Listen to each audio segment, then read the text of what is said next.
মানুষের জীবনের কামনা বাসনা যত রকমের, তা মেটানোর প্রক্রিয়াও তত রকমের।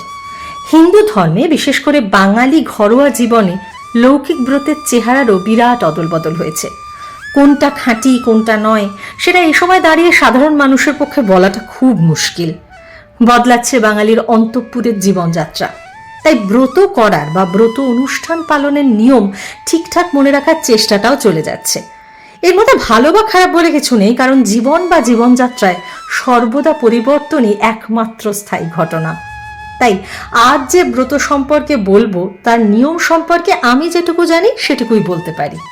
ব্রত একান্তভাবেই মানুষের নিজস্ব জিনিসের মতো। আজকের যুগে দাঁড়িয়ে যেভাবে যে পারেন সেভাবেই সেটা মানার চেষ্টা করেন। খাঁটি বা নকল বলে কিছু হয় না। জ্যৈষ্ঠ মাসে পালন করা হয় জয় মঙ্গলবার ব্রত।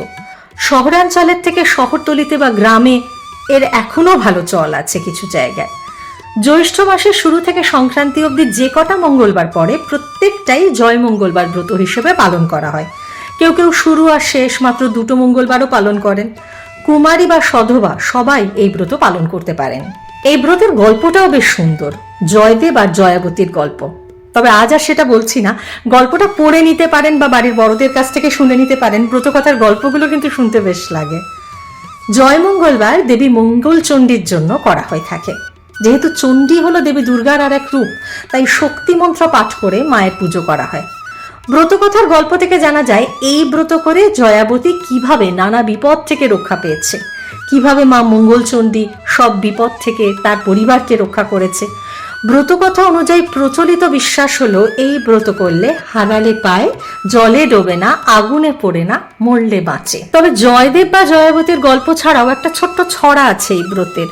সোনার মঙ্গলচণ্ডীর উপর বালা, কেন মা মঙ্গলচণ্ডী এত বেলা, হাসতে খেলতে তেল হলুদ মাখতে, শাঁখা শাড়ি পরতে, আঘাটার ঘাট দিতে, অপথে পথ করতে, অরাজ্যকে রাজ্য দিতে, আইবুড়োর বিয়ে দিতে, নিধনের ধন দিতে, হাপুতির পুত্র দিতে, অন্ধের চক্ষু দিতে, তাই এত বেলা। এই পুজোতে প্রথমে আমলা বাটা আর হলুদ দিয়ে দেবীকে স্নান করানো হয়। তারপর 5টা গোটা ফল দিয়ে পুজো দেওয়া হয়। আর বানাতে হয় কাঁঠাল পাতা দিয়ে পানের খিলির মতো। তার মধ্যে থাকে 17টা দূর্বা, জব, ধান, তুলসী পাতা। পুজোর পর খিলিটা একটা কাঁঠালি কলার মধ্যে দিয়ে গিলে খেতে হয়। এদিন দুপুরে ফলাহার করেন সবাই, রাত্রে লুচি পরোটা জাতীয় খাবারও অনেকে খান। সংসারের মঙ্গল কামনায় অনেকেই এই ব্রত পালন করেন। ভিডিওটি ভালো লাগলে লাইক করুন, শেয়ার করুন আর অবশ্যই সাবস্ক্রাইব করুন ইনফোয়ানা।